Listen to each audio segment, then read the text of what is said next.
welcome. How are you? My name is Michaela, this is Meekela Reads, and if you've read the title, you know why we're here today.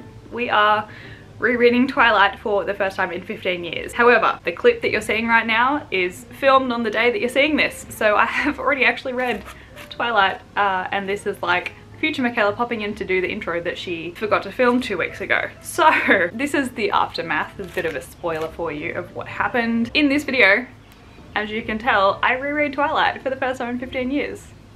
Growing up, I was that kid. I was obsessed with Twilight. It was everything. It was my friend group. It was how I interacted with people. It became a part of my personality. With that in mind, tiny teenager Michaela really found her own in this video, and it's really actually interesting to see how far I've like come and developed as a person since 15 years ago. I will say in this video, just as a bit of a disclaimer, I am quite negative towards Twilight, so if that's something that you're not into, just click away now. I'm not overly negative, I'm just like a bit critical of some of the things that are present in this book, as it is quite reflective of its time. Being written in the early 2000s, mid to early 2000s, Twilight definitely has some of the characteristics of those kind of books. There's some things in here that don't fly, don't worry, I mention them later, but definitely is something to just be mindful of if you are reading this for the first time and you're like, why does everyone love this so much? It's nostalgia. It's not the writing, it's not the story, it's the nostalgia of the time. Twilight was my first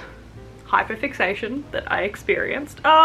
No, it was my second. It was the first hyperfixation I experienced with other people. For that reason, it holds a very special place in my soul. I also just want to mention, just so that you're not like, this is a super weird video, Michaela. I tried to do it like a vlog style, but I didn't balance my B-roll and A-roll clips well. So this video is predominantly me just ranting about Twilight and ranting about Edward and Bella, telling you the story. There's definitely spoilers, so if you haven't read it and you want to read it, don't watch this video yet. Read it first, then come back. But yes, as I said, this video is predominantly me just like talking at the camera to you about how I found this problematic. Bonus points as to how many times I say problematic in this video. We're currently up to 2.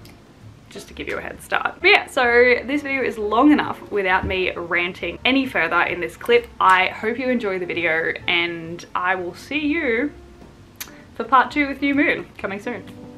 Bye.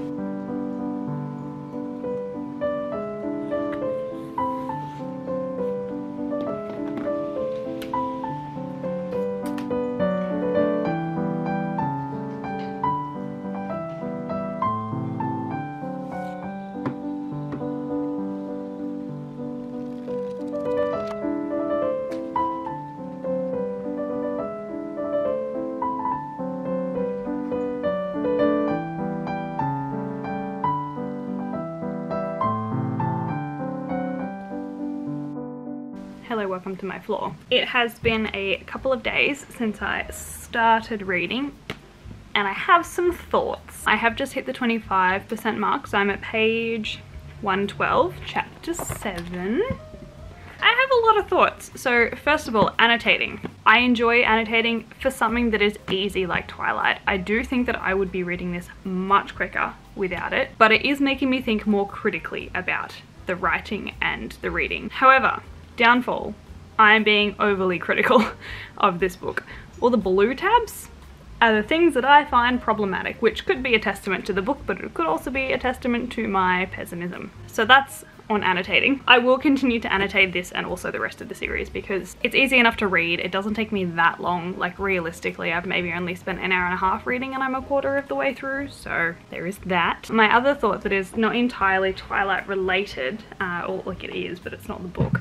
When I was in year 8, year 9, I read a Twilight fanfiction, and it actually was, in my opinion, better than Twilight. And reading this and reading specifically where I'm up to about the Quileute, that's all I want to read, because the premise of that fanfiction was a girl gets given the Twilight books because she loves them with her friend, and then it turns out she has a family member that lives in Forks, and so she moves to Forks to live with her aunt and uncle who are never home, similar to Bella. And then she finds herself actually plonked in the middle of the story at the start of Twilight. She's got the Twilight books on her, which is a written prediction account of what's going to happen. And so the main character Cammy has to kind of work in the background to make sure that all of the events of Twilight happen as they're supposed to. Very, very masterfully done. I'm sure if I went back and read it again, I'd be like, this is definitely a fan fiction, but it was really fun at the time. So that I really enjoyed, but I just want to read that instead of Twilight now. So I guess just in summary of where I'm up to in Twilight. So when I first checked in with you, I think that we had just met the Cullens and Bella was settling into like her first day at school. They have just gone on their trip to the Quileute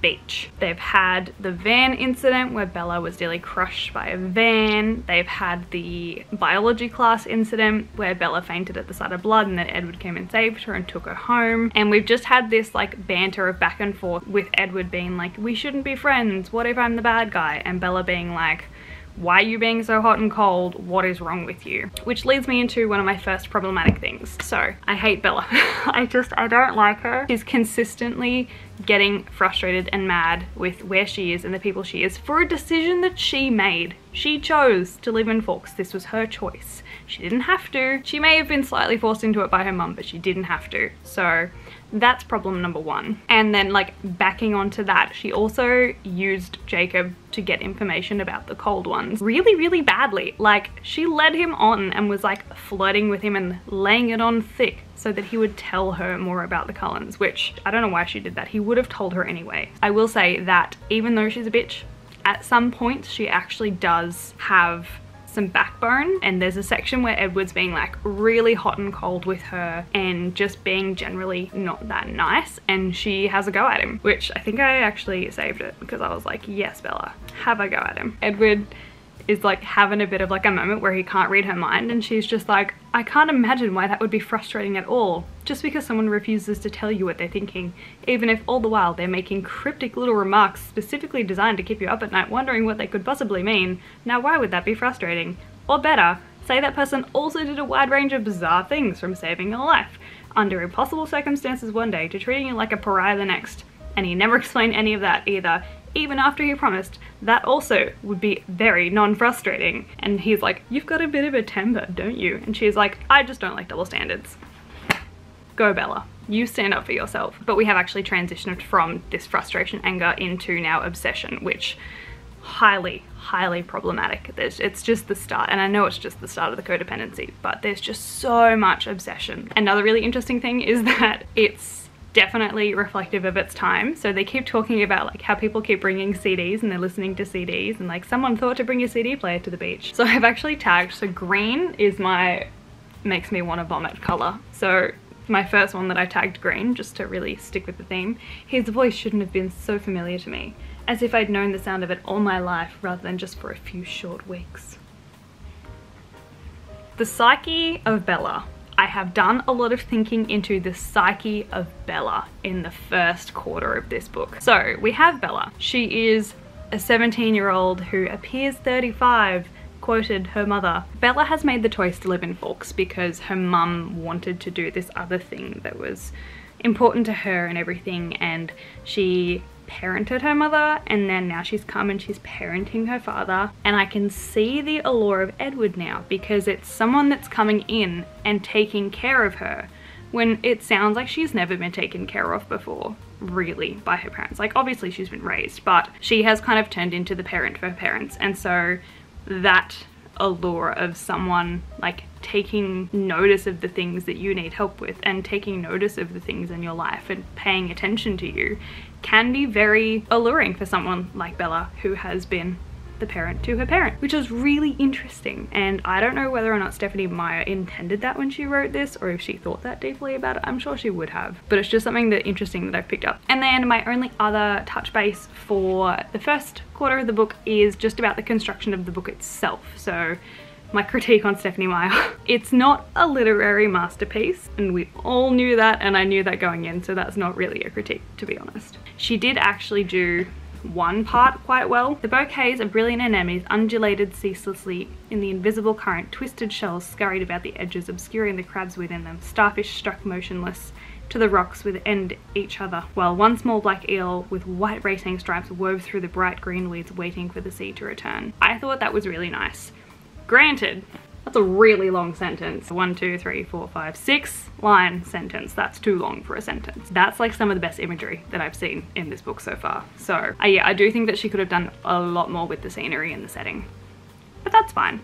The way that she's written it sounds honestly a bit like a stream of consciousness narrative. There are so many I statements. This is one page of I statements that I highlighted.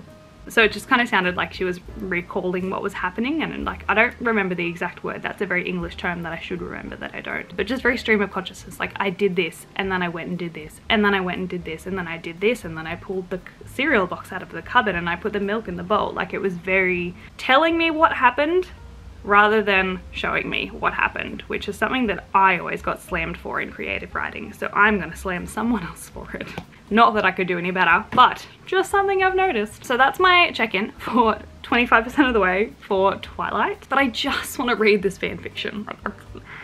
That's all I want to do. If anyone's interested, I don't know if you can still find it on the fanfiction website, but it's called A Glitch in the System and it's by the Puppet Master. I think I've read it through maybe 4 or 5 times in my lifetime, and I go back to it every now and then. I've read it more than I've read Twilight, but she did stop writing it at the start of Eclipse. So she really only did all of Twilight, all of New Moon, and then she stopped like halfway through Eclipse, which I was really sad about. And I think I comment on it every single time I get to the end, hoping that one day she'll pick it back up, but I doubt it. That's all for my check-in. So I hope you guys have a fantastic night, and I will see you when I've read more.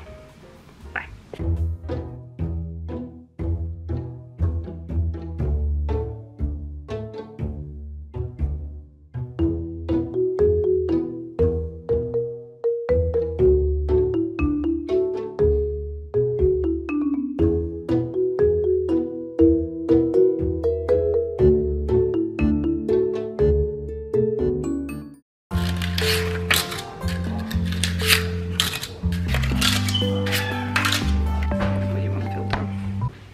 So, to be on brand and on theme, we're making red velvet cupcakes. So I have preheated the oven and I'm about to mix up the mixtures. But while we do that, I'm going to give you some of my halfway thoughts because I have made it halfway through Twilight. First of all, the blue tabs are the problematic ones.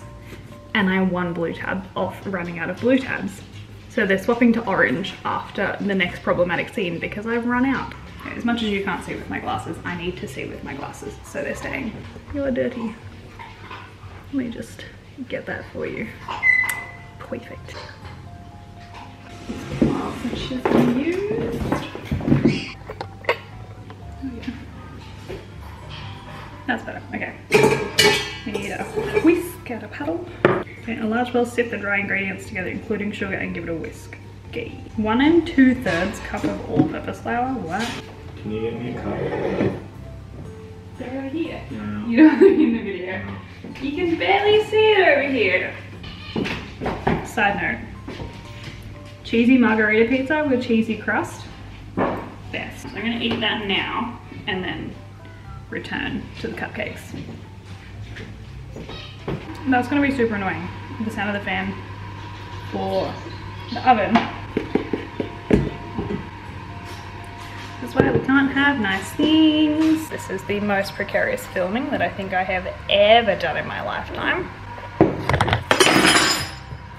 This is terrifying. I'm gonna update you while the cupcakes are cooking, and I'm gonna do this first and then tell you my thoughts because this is terrifying.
are in the oven.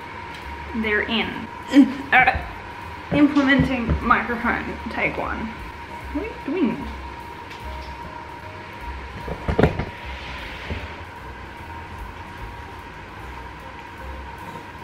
Okay, you gotta sit there. Alright, well I'll move this so that it's not touching you.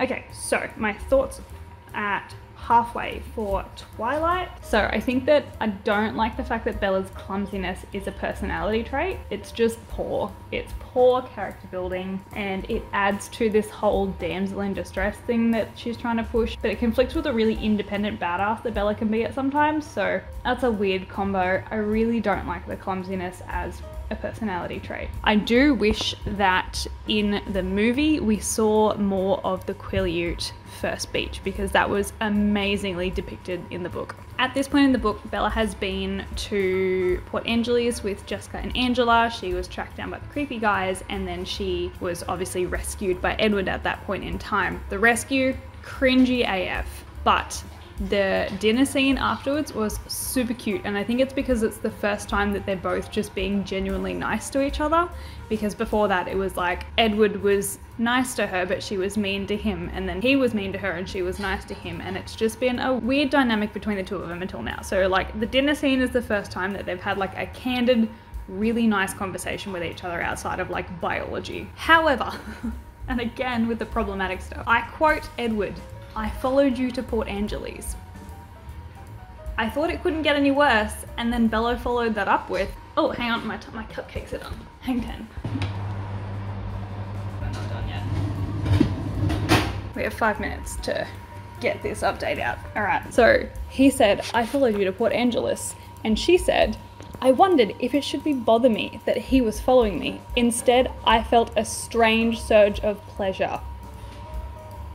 Bad. Just bad. Like the fact that Stephenie Meyer acknowledged that that is something that it could be creepy or could potentially be not okay, and then she just made it okay anyway. So moving on from the problematic things for now, I did like when we start to learn a bit more about the rest of the Cullens. So once Bella's kind of accepted that she is irrevocably in love with him, she then gets taken to school by him most days, and they're starting to be seen together in public as a couple at school, and everyone's like, this is a bit weird, and his family hate her and are just glaring at her the entire time. But we get to learn a bit more about like them and who the friendships and stuff are between, and the cars, which one of my booktube friends, Jeanelle from Jeanelle Reads, actually did a whole video on the Twilight cars, because cars are like a passion section of hers. So I will leave that video linked in the description down below if you want to know more about the Twilight cars. But there's just an obscene amount of description over the cars in this book, and just generally the entire series. So if that's something you're into,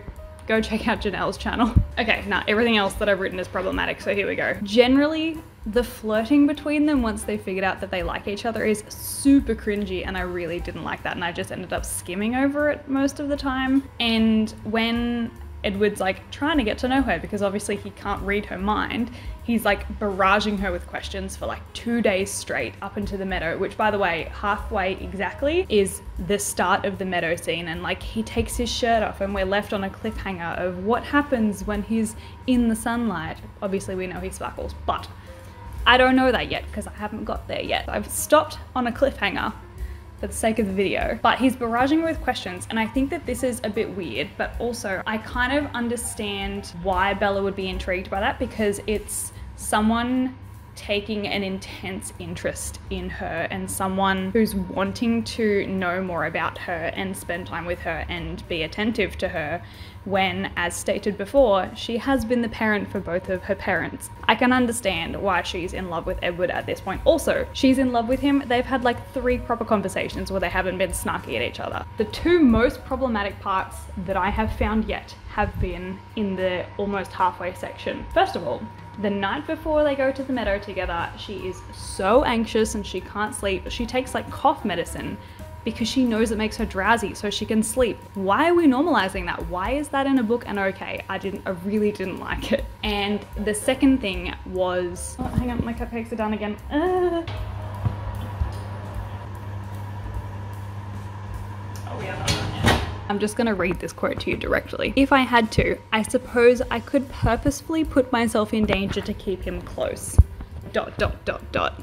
I banished that thought before his quick eyes could read it on my face. First of all, that's incredibly manipulative of her. Second of all, is it kind of foreshadowing for New Moon? I can't tell, but it's problematic either way. But anyway, that's where we're up to. Bella and Edward are officially a couple at this point in time. They're being seen in public together, and they have just embarked on the Meadow journey. She knows he's a vampire, she's still in love with him, even though they're both incredibly codependent on each other already. I'm now gonna go finish making the icing that I stopped making halfway because I got sick of it after I creamed the butter. So, catch you later. Okay, cupcakes are done and cooling.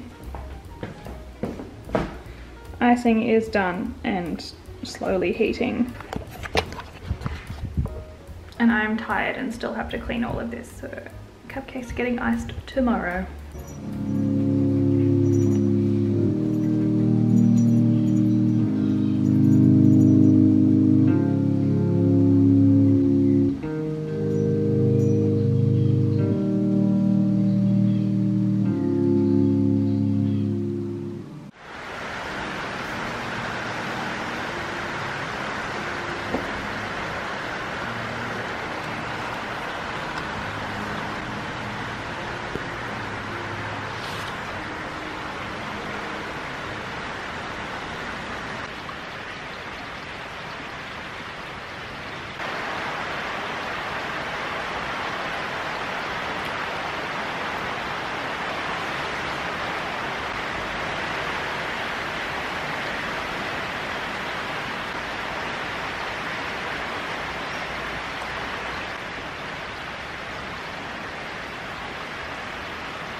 We're about to sit down and read more of Twilight. I have hit the 75% mark. I will tell you more about that later on, but as you can see, we have transitioned into orange tabs as problematic.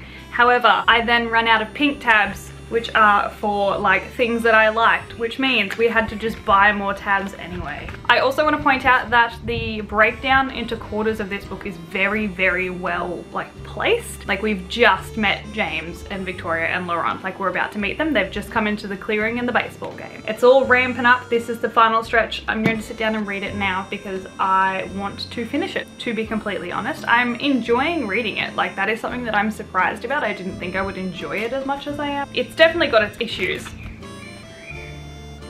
but I'm still having a good time.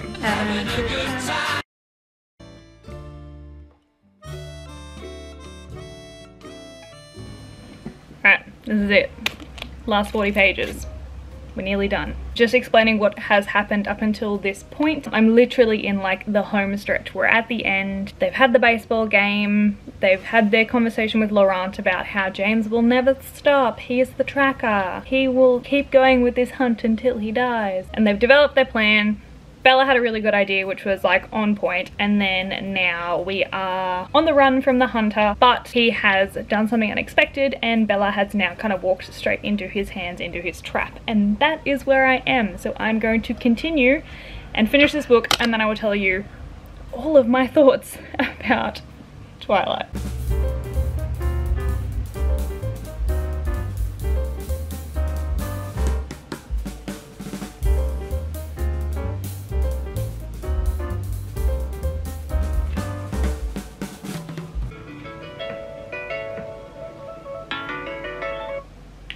Hello? What's up? Can we watch Twilight tonight? I'm about to finish my book. I have to watch it. It's for the vlog. Tricked him into it.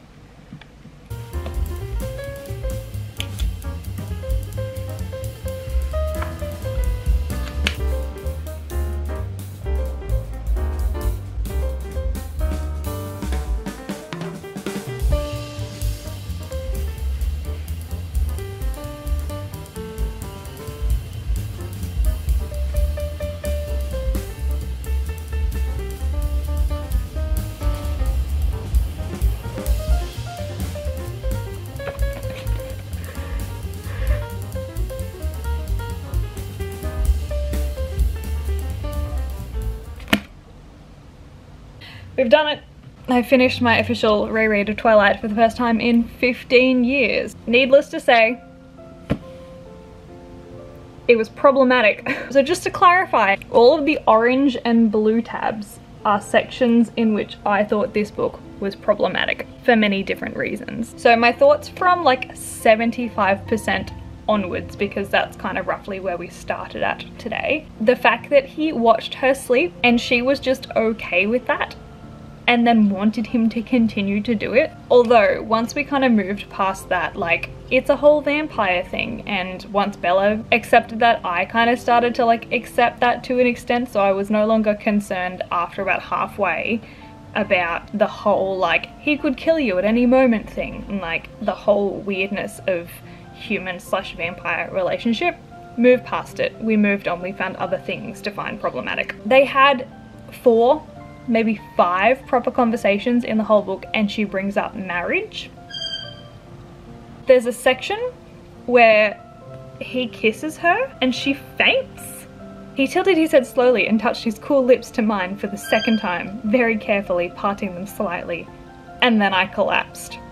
Another thing that I had a huge issue with, and it was specific to Edward, it's the fact that he treats her like a child. Now, I know that this plays into the whole like, he's caring for her, she's really fragile, she trips over everything and could accidentally kill herself because of that. I don't like it. I don't like that he treats her like a child. He speaks to her like she's a child, he speaks to her like he is her parent. And it was pretty prevalent from basically the meadow scene all the way to the end, especially at the end. But I did like that once Edward kind of accepted that he was in love with her, we got to see a bit more of his like boyish charm, and he did actually become like, I don't know, a love interest rather than just like this monster that she was obsessed with. And I loved that there was like this almost insta sibling moment with Bella and Emmett. Emmett played a huge role in the book and didn't get that much of a role in the movie, and he was gypped because I love Emmett. He just immediately was like, yep, you're my sister now. We move on. So once I hit 75%, that was about where James, Victoria and Laurent came into it. That whole chase, the threat to Bella's life started. Now, I will say the movie did this better, only because they, over the course of the entire movie, gradually introduced them. The book just slots them in at 75% and that's it. There was like one mention earlier, but it wasn't enough to like introduce them as the antagonists of the book. So I think the movie did that way better. The insult of like, yeah, Bella's ideas are actually good. I like that she stood up for herself in that moment. However, at the end, Bella's like, I don't want you guys to hurt yourselves because of me, and Edward's like, I don't want you to be hurt because of me, and this whole back and forth between them that I know is there to set up for the second book is just annoying. It got so tedious because it's almost, oh my god, I figured it out, it's almost like the miscommunication trope. Like, they're just not communicating to each other. They're both perfectly fine with where they're at, they just worry too much about the other person. Can't stand it. There's so many more things, but I'm gonna end with like a very specific concern or irritation with the book. So at the end, in the book, Bella gets a phone call from James, who has kidnapped her mum, and over the phone, he's talking to her and he's giving her instructions of what to say, like say, oh, Mum, I'm so glad, thank you so much. But as if the hearing intensified vampires in the room next to you can't hear that, especially when you were in the room with them. They would have heard his voice on the other end of the line. I don't understand why being on a phone made him unhearable to them, and so that they couldn't hear his and her plan that they concocted. It just seemed a bit inconsistent with the vampire's powers, if you ask me. Just the standout moments for me is when there's this weird codependency with her and Edward, and she's like, no, don't leave, please don't leave, at the end, when he's like, oh, I'm not going anywhere as long as it's safe for you, which he dictates what's safe for her, and she doesn't get a say in it, which is also very, very wrong. And then when she takes medication to sleep, that was not okay also. Very not okay. But we finished it. We've done Twilight again. I did enjoy myself. I enjoyed rereading it. I enjoyed slipping back into like 13, 14-year-old Michaela's shoes when she was obsessed with this, because when I say that I was obsessed, I was obsessed. I had the necklace, like a Rosalie necklace. I was in a group with a bunch of friends and we pretended that we were Twilight characters. I was Rosalie. I dyed my hair slightly blonde because of that. I wanted to dye all of it blonde, but my mum wouldn't let me. So I had a strip of hair that was blonde to represent that I was Rosalie. Like, I was insane at the time. I can't find any photos. I went looking, but I can't find any photos of that time. Well, I guess that brings us to the end of the vlog. I will be watching Twilight tonight, and I will insert some footage of that here. So, I can't bring myself to regret the decision to leave home. But ice doesn't really help the imported. GB. Old ones were getting pretty bald. Anyway, I figured I'll lend a hand. And I was standing against the wall. The old arrows he showed me, he was stuck to the wall. There, what am I doing? Getting moving the door. Oh, we're making Italiano for you. Thanks. But yeah, all in all, I had a really fun time both filming this, annotating Twilight, and then re-immersing myself into the world. So I will be doing a new moon video soon, so stay tuned for that, the next one in the series. But that is all that I have to discuss with you today, so thank you guys so much for watching. I hope you enjoyed. I hope you're having a great day. If you're not subscribed, please consider doing that, and I'll see you guys in the next one. Bye!